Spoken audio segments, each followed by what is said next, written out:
রাজশাহীতে বিচারকের ছেলে হত্যাকাণ্ডে সারা দেশে কালো ব্যাজ ধারণ কর্মসূচি পালন করছেন বিচারকরা। সকাল থেকেই কর্মসূচি পালনের ঘোষণা দেন তারা। এদিকে 2 দফা দাবি পূরণে আইন উপদেষ্টার আশ্বাসে কলম বিরতি প্রত্যাহার করেছেন বিচারকরা।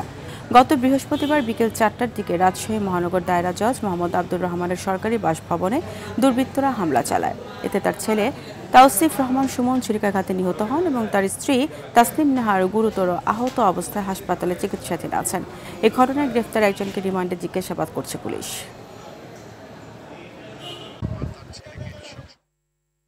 এই বিষয়ে আরো জানাতে রাজশাহী থেকে সরাসরি যুক্ত হচ্ছেন সহকর্মী মুস্তাফিজ রকি। মুস্তাফিজ, বিচারকদের কালো ব্যাজ ধারণ কর্মসূচির বিষয়ে সর্বশেষ কি তথ্য রয়েছে আপনার কাছে?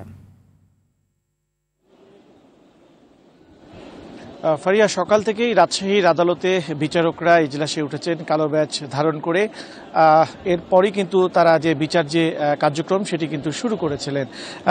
এখন আমি রয়েছি চিফ জুডিশিয়াল ম্যাজিস্ট্রেটের সামনে এবং প্রত্যেকটি যে আদালত রয়েছে সেই আদালতের বিচারকগণরা কিন্তু সেই কালো ব্যাজ ধারণ করেই তারা যে বিচার কার্যক্রম সেটি তারা চালিয়ে যাচ্ছেন।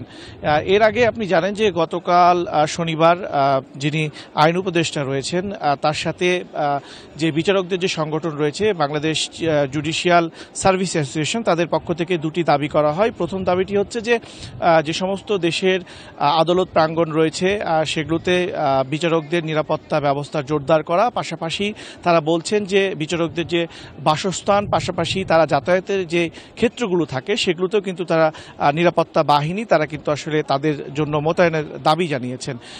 এছাড়াও তারা বলছেন যে রাজশাহীর মহানগর দায়রা জজ আদালতের যিনি বিচারক রয়েছেন আব্দুর রহমান, তার ছেলের যে নৃশংস হত্যাকাণ্ডের ঘটনা তারা মর্মাহত এবং শোকাহত, এবং তারা বলছেন তারা কিন্তু উদ্বেগের কথা কিন্তু তারা প্রকাশ করেছেন।